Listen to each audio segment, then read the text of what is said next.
ज्या विद्यार्थ्यांनी MBA CET 2025-26चा form भरलेला असेल तर त्या विद्यार्थ्यांसाठी आता आनंदाची बातमी आहे।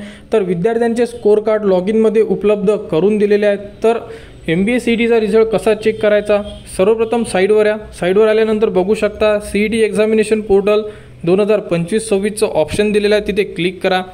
इथे क्लिक केल्यानंतर बघू शकता तुमच्याकडे ID आहे। ID तोच जो तुम्ही हॉल तिकीटच्या वेळेस यूज केलेला आहे। ईमेल ID टाका, पासवर्ड टाका आणि साइन इनला क्लिक करा, म्हणजे आपण आपल्या प्रोफाईलमध्ये इन्सर्ट होणार।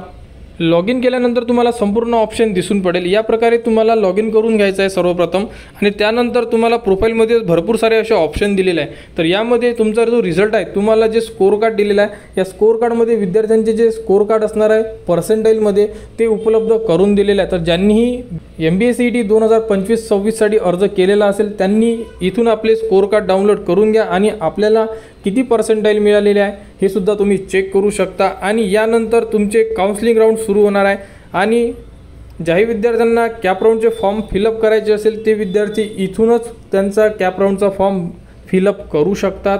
तर येत्या काही दिवसामध्ये कॅप राऊंडचे फॉर्म सुरू होणार। कॅप राऊंडचे फॉर्म सुरू झाल्यानंतर संपूर्ण अपडेट तुम्हाला आपल्या चॅनलवर देण्यात येणार, आणि विद्यार्थ्यांना डॉक्युमेंटसुद्धा रेडी करून ठेवायचे आहे। तर या व्हिडिओच्या डिस्क्रिप्शनमध्ये जे डॉक्युमेंट्स लागणार आहे तुम्हाला डॉक्युमेंटची लिस्ट दिलेली आहे। डॉक्युमेंट्स रेडी करा। पुढील महिन्याच्या पहिल्या आठवड्यामध्ये ॲडमिशन प्रोसेस सुरू होणार, त्याबद्दलच्या संपूर्ण अपडेट तुम्हाला आपल्या चॅनलवर देण्यात येणार।